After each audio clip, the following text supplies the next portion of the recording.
Jubilee Hills road ప్రమాదం కేసుపై మాజీ ఎమ్మెల్యే షకీల్ స్పందించారు.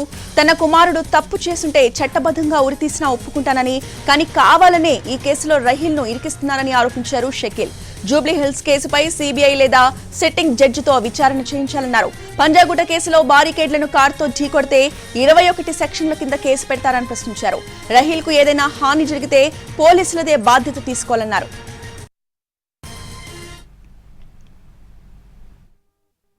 My son is just 21 years old. అయినా ఏమైనా తప్పు చేసి క్రైమ్ చేస్తే